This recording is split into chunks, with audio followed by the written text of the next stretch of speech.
Welcome, tennis fans, to the 27th episode of Tennis Traverse, Exploring the Game, the podcast that delves into the heart of the tennis world. I'm your host, Ivy J, and in today's episode, I'll be talking about the Los Carbos, Rio, and the Dubai Open. Before we begin, please follow all of my social medias, that is Instagram and Twitter, using @TennisTraverse. That is @TennisTraverse. I said that I was really active on Twitter, but that hasn't been the case lately. I feel like I'm just active there if there's Grand Slams because there's just like so much news surrounding that one tournament. But for now, I'm not that active, sorry, but I feel like my main focus is still on school, and I feel like spending that much time on social media isn't really good because I get distracted over like tennis news really easily. So yeah. If you're listening on YouTube, comment, like, and subscribe. If you're listening on other streaming platforms, please rate my show.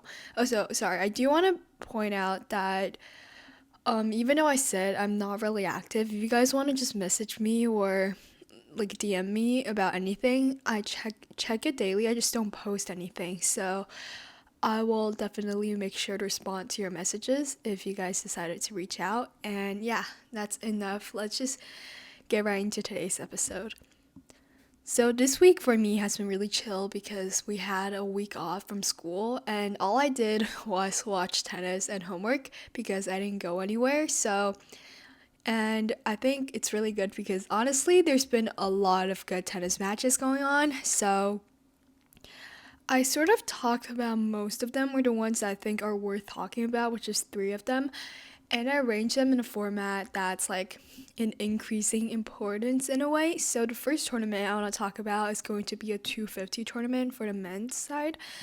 The second tournament I want to talk about is going to be a 500 tournament on the men's side. And then the third one is going to be an 1,000 tournament for the girls. And I'll also preview the men's side, which will be happening soon. So yeah, I guess we'll just get right into today's episode. Sorry, the intro's a bit long, but we'll start off with the Los Carbos Open. So this is a tournament that takes place in Mexico, and it's a 250 tournament. So I'll just start off by summarizing some interesting matchups that I saw. So the first one I want to talk about is Kokonakis versus Draper because I don't know, I think the score was really close if you guys want to go check it out, and Kokonakis completed a comeback. So I'll leave all the link to the matchups I talked about in the description in case you guys want to go check out the highlights. And what else?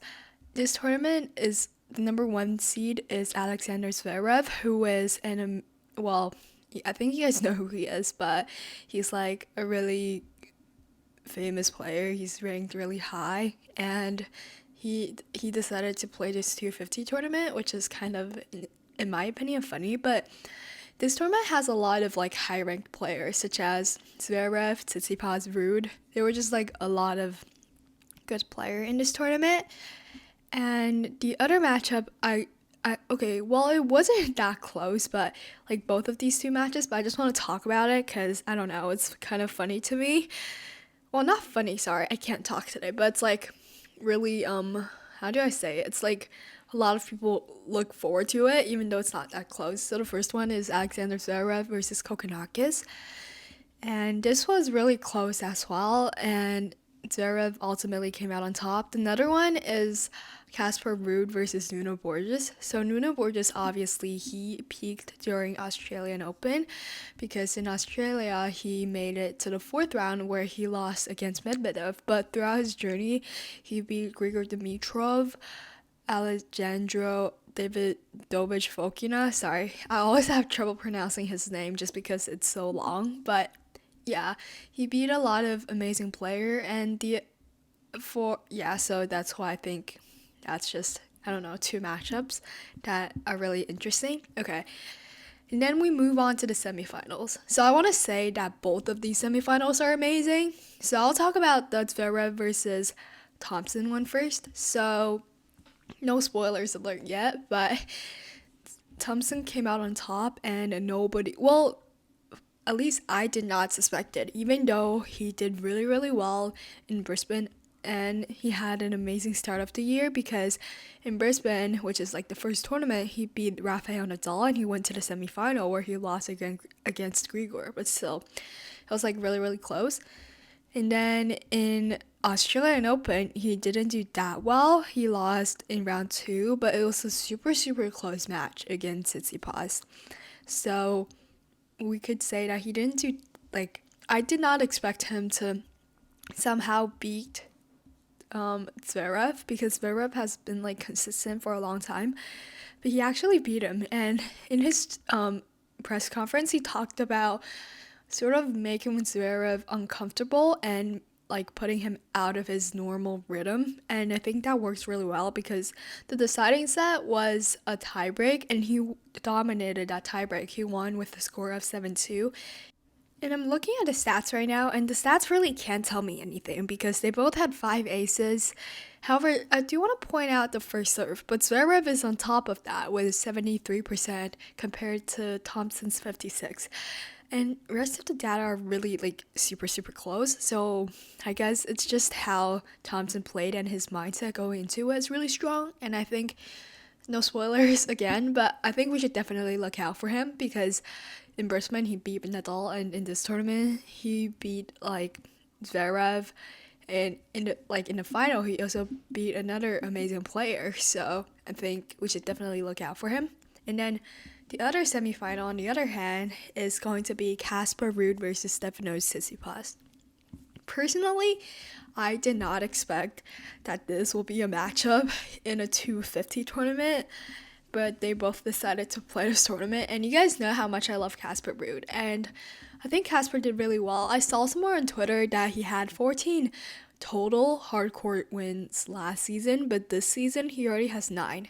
So that just shows how well he trained during the off season and how much he improved. And I think that's really telling because when I was watching his Australian Open performance, even though he lost in round 3, I'm pretty sure, I felt like he was just more aggressive. I felt like last season when I'm watching him, he's like more defensive. Like he liked to be on the defensive side, and I get that because he's like super fast. He can run to the wall, a drop shot, and then like go to half court or side to side. He's just a really, really good athlete and really good at running. But I think this season he added more of an offensive side to his game, and I love it because me personally, I love when players attack rather than defense. But that's just me because, I don't know, I think both are really important, but I'm really glad that Casper strengthened his offensive game. So he came out on top with a score of 6-4 and the second side tiebreak was 7-4. So the only notable stat I want to point out is Casper had 1 break point and he converted that. However, Stefanos Tsitsipas had 5 break points, but he lost all of that. So that just shows, like he didn't manage to convert any of them. So I guess that just shows the key difference, I feel like the deciding factor of this match. Okay, now we'll talk about the final. So the final was Jordan Thompson versus Casper Ruud, and Thompson came out on top, which I think like half of the people expected, because I think another half is going to be like, well, I saw this on Twitter, they're like, because he played against Zverev and the last round he's probably exhausted because they played such a long match. I believe the match ended at like 1 a.m. and it was like 3 hours and 40 minutes of a 3-set match, which is insane. So everyone's like, he's exhausted. But the other half is like, okay, so he's able to handle top seeded players. So I think part of the people are like, okay, he can't beat Casper Ruud. And they were right because he beat Casper Ruud. And the stats I want to point out, I guess, is the breakpoint conversion again. Because, okay, to be honest, I feel like this match kind of slipped by Casper Ruud because he had 13 breakpoints and he only converted 2. Whereas Jordan Thompson had a 100% rate of converting breakpoints. He had 3 and he converted all of them. So I think just converting breakpoints and handling pressure is such an important thing in Grand Slams. And I think that's one of the reasons why Casper lost. But to be honest, I can't be mad because I really love how Thompson plays. And I I do admit I was underestimating him before, but I think we can't because his run is literally amazing. And on the same day, guys, he beat Casper Ruud again in doubles, and he won. Okay, so basically his today he won like the final single final. He won a semifinal doubles and the final for doubles. So he had like 3 wins a day. So that's like probably his best day ever. But yeah, that's it for the Los Carbos Open. I think my overall thoughts is that obviously we had some really pleasant surprises with Thompson, and I think a lot of top seeded players decided to play this tournament, such as Zverev, Tsitsipas, Casper Ruud, and just like a lot of players. And I think that's really interesting because I did not expect that. So yeah, I think that's it. And guys, make sure to keep a lookout for Thompson because he's actually amazing. Okay, let's move on. So we'll now talk about the Rio Open. So I do want to mention that sorry because this final is happening this afternoon, but I'm recording this on a morning, so sorry if like I don't have the results. I'm sorry about that, but all I want to talk about is this one kid. His name is Francesca, and he is from Rio, and the crowd loves him. So basically, he is 17 years old. He's born in 2006. That's crazy because I'm born in 2007. He's literally a year older than me, and he, I believe, is the first ever like player born in 2006 and to win like a proper ATP match. And wait, I sound a bit weird, whatever, but his run is actually amazing. And when I was seeing him play, right, I thought he played a lot like Yannick Sinner. I don't know, I think it's just how his stroke and everything and how he controls himself. It's really like how Yannick does it. And his first round opponent was Arthur Fils, and he bageled him. The score was 6-0 and 6-4. And then he played against Christian Garin, which is also an amazing player, and he won in 6-4, 6-4. And then in the quarterfinal, he lost to Mariana Navone, which is sort of sad, but because he's playing like in his home crowd, but still I feel like he did an amazing job just because of how young he is. And I do want to say that something I want to point out is the semifinal matchup between Navone and Nori. So Cam Nori was obviously in pain. It was probably struggling with the heat because it's really hot there, and he even tried underhand serve. I don't know if it's his tactic. I doubt it. I think it's just because he's so in pain or exhausted. So he tried that, but I'm like, I don't know if I'm happy that he chose to just play it out and try to withstand his pain, or like I think he should withdraw because I feel like it was like sort of a time wait. Like it wasn't really a quality match because Cam Nori was obviously in a lot of pain.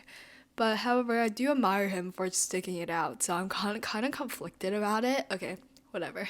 So the final is going to be Sebastian Baez versus Mariana Navone. So Baez is the fifth seed of this tournament. However, I feel like Navone might actually come out on top. I don't know. I think it's just because of the way he played. Well, actually, I changed my mind. Sorry. I think Baez is gonna come out on top because, to be honest, Navone didn't have a really challenging semifinal matchup just because of Nori's injuries and stuff. So, I think Baez is gonna come out on top because he bageled his fellow Argentinian who was Francisco Cerundolo, who is the fourth seed of this tournament. So I think Baez is gonna come out on top. And okay, this is like sort of unrelated, but I still want to talk about it and give my own opinion, which is the Alcaraz's decision of playing the exhibition in Las Vegas, like the Netflix thing, just because. And even though he had like a second grade tier, I think a lot of people online are saying how he's just there for the money. I think, and how his management wants him to be there just because the Netflix is showing it. So it's like such a huge event. You can earn so much money from it because you can have privates with like them. It's like worth so much money.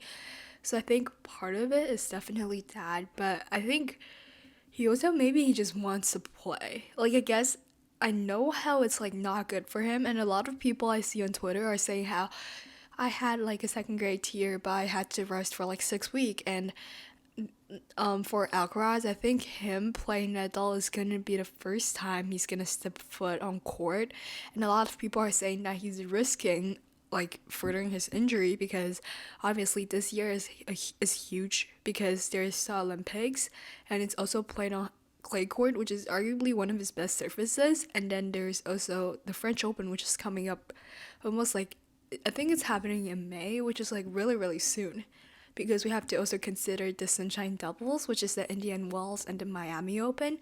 So a lot of people are like, he's just risking himself to earn more money. I think he's in a really difficult position because he can't say no to performing this exhibition. Imagine how much hate he will get. He already has so much hate for just losing a match. So I think he has to play. He really doesn't have a choice. And I think it's really sad how players have to put their sort of body on the line to earn money. Well, not to earn money, but to make sure they don't get backlash for like something they announce. But I feel like because how he is playing against Rafael Nadal, he also don't want to let Nadal down. So it's just like, I don't know, such an interesting thing. I don't know why I talked about it here, but I feel like it's like really important that I have to talk about it. But okay, let's move on. So now we'll talk about the Dubai Tennis Championships and we'll talk about the women's singles first. There's so much to talk about, guys. There's so much to talk about. So previous years, the Dubai and the Qatar Open, they're alternating. So one is a 500 event and one is an 1,000 event. But this year, both of these tournaments are 1,000 events, and that's just like, I don't know, irrelevant information, but I do want to mention that. And we will talk. Okay, let's just talk about the two final players. So the first one is Jasmine Paolini, and the other one is Anna Kalinskaya. And personally, I like them both a lot. So Jasmine Paolini is only 5'4", like her height, and she's 28 years old, and this is her, like, she's never been to an 1,000 WTA finals before, and her run, I would say, is really good. So a lot of people are like, her run isn't as entertaining as Kalinskaya's. I agree because there's a walkover, but let me just tell you guys about her run first. So she beat Bia Maya in her first round, which is obviously already incredible. She also bageled her for the deciding set. And then she played against Leylah Ferdinand. Of course, Leylah wasn't as amazing as she was in 2021's US Open, but it was still a tough fight regardless. She also beat Maria Sakkari. Obviously, Sakkari, after she split with her coach, I feel like she's trying to still figure out everything, so she isn't doing that well. And then she got a walkover from Rybakina because Rybakina, I believe, had like an injury, whatever. But I think this was really like, if Rybakina had not withdrawn, I think this is a really amazing matchup. And then Jasmine Paolini's semifinal opponent is Serrano Sturtia, which is another great opponent, and she also won in 2 straight sets. Okay, so that's her run leading up to the final. And then now we'll talk about Anna Kalinskaya. So I would argue that her run is even more incredible because she played in qualifying, so we'll just disregard the qualifying, but her first round opponent is Hunter from Australia, and she beat her. Second round is Buska, she also beat her, and now it's where it gets good. So she played against Ostapenko, which Ostapenko has been doing so well this year. She beat her in 2 straight sets. She then played against Coco Gauff, who I will say she hasn't had the best start to the year despite winning ASP Classic, but I just feel like she just hasn't had the best start to the year because in Australia, even though she made it to the semifinal, Qatar and Dubai just like, it wasn't for her. And then she beat Iga Swiatek in 2 straight sets, which is insane because I feel like Swiatek is always known for her calm demeanor and her sort of like, she's always really good. She's always competing at the top level. It's rare for her to fluctuate, and I think Iga didn't fluctuate. I think Kalinskaya just outright like played better than her, and it frustrated Iga that she had to throw a racket. I know that this is like, a lot of people are like, it's just throwing a racket. It's not that much. Like, it's not such like a rare thing. But I think it just, I'm not saying that it like shows how you guys like everyone throws a racket. I'm just saying how I feel like it just shows how Kalinskaya frustrates Iga, and I think this kind of adds more to their matchup, which I will be really excited about in the future. Okay, so that's her run. And then we'll talk about the final.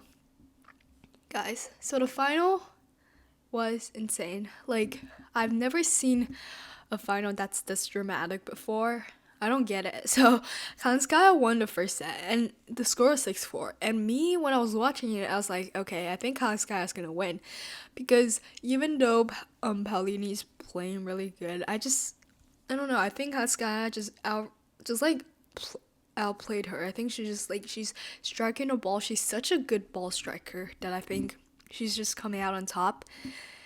And then in the second set, she was leading by a break. And then Paulini broke back. It was 5-all. And then Kalinskaya got broken, so she lost the second set. And at that point, I was like, it's okay, because it's okay. I feel like it's normal for someone who's never won a 1,000 tournament, because note that if Kalinskaya wins this tournament, she'll move to the top 20. So obviously there's a lot of pressure, but personally, I did not see this pressure when she played against Iga. But I think that makes sense because it's the final, obviously. And then the deciding set, she was again up a break, but she got broken, and in her I think she was down 5-6 and she had to hold, but she lost like 4 points in a row. There was a double fall, and I don't know. I think it was just really interesting because Kalinskaya, she was playing against Iga, and in the second set, I believe she was leading 5-1, but she still managed to close it out, even though Swiatek won 3 games in a row. She still managed to close it out, but she just couldn't close it again. She couldn't close it out against Paulini. So, but it was such a good final. Everyone go watch it, and I think Paulini really deserved it. And Kalinskaya also had an amazing run in the Australian Open, where she made it to the quarterfinal, where she ultimately lost to the tournament finalist, which is Jung Chi-wen. But I think she did really good. And I want to note that in Australian Open, they played, like, Kalinskaya and Paulini, they played in the 4th round, but Kalinskaya came out on top in 2 straight sets, 6-4, 6-2. So, I don't know. I think Paulini is such a good opponent, and both players, I think we should look out for them, because I feel like, especially Paulini, she's been on a tour for such a long time, but this is the first time that she actually, like, won, like, a 1,000 tournament. And Kalinskaya had such a great year. I think she'll do really, really well this year, and I'm really happy for both of them. And now we'll talk about the men's singles. So I'll just talk about 2 matchups, and then we'll wrap up today's episode. So the first matchup I want to talk about is Shapovalov versus Andy Murray. I know, guys.